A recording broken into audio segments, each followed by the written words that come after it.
បាទសូមជម្រាបសួរបងប្អូនទាំងអស់គ្នាជាទីនឹករលឹក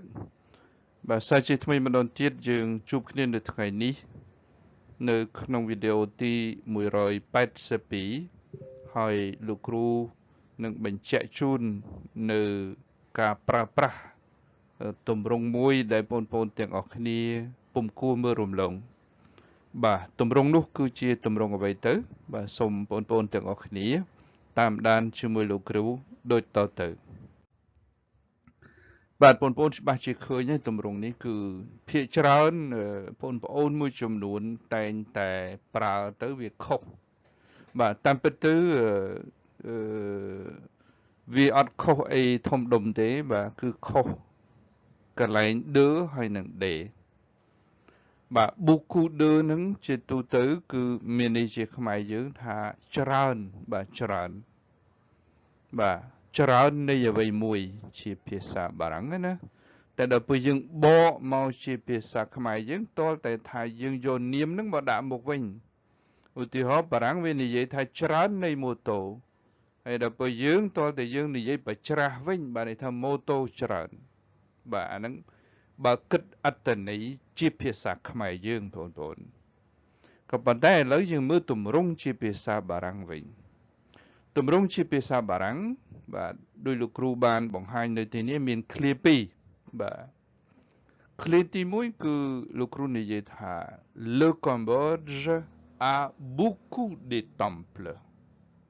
បាទ beaucoup de temples ឃ្លាមួយទៀត Le Cambodge a beaucoup de temples មានន័យជាខ្មែរយើងថាកម្ពុជាមានប្រាសាទច្រើនបាទដោយលោកគ្រូបញ្ជាក់មិញហ្នឹងដល់ពេលយើងបកប្រែគឺយើងយក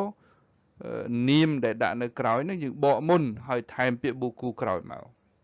មានន័យថាប្រទេសកម្ពុជាមានប្រាសាទច្រើនយើងមិនអាចនិយាយថាប្រទេសកម្ពុជាមានច្រើនប្រាសាទទេបាទអញ្ចឹងដើម្បីបញ្ជាបើយើងគិតទៅបងប្អូនហេតុអីបានបងប្អូនភាគច្រើនច្រឡំបាទច្រឡំប្រើ de ហ្នឹងគឺវាមកពី preposition de បាទ preposition de បូកជាមួយនឹង les បាទ les ហ្នឹងគឺ les temples បាទ les temples ចឹងហើយបានជាបងប្អូនទាំងអស់គ្នា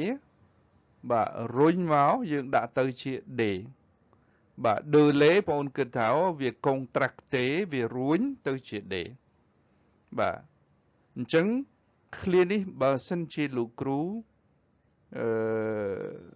និយាយឲ្យខ្លីបានន័យថាឃ្លានេះគឺយើងអត់ប្រើបានទេបាទឃ្លានេះគឺយើងលុបចោលបងប្អូន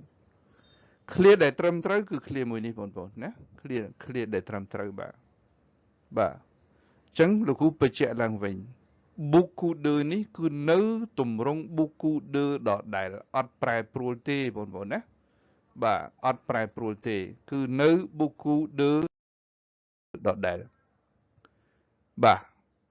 សូមអរគុណចំពោះការយកចិត្តទុកដាក់របស់បងប្អូនទាំងអស់គ្នាហើយ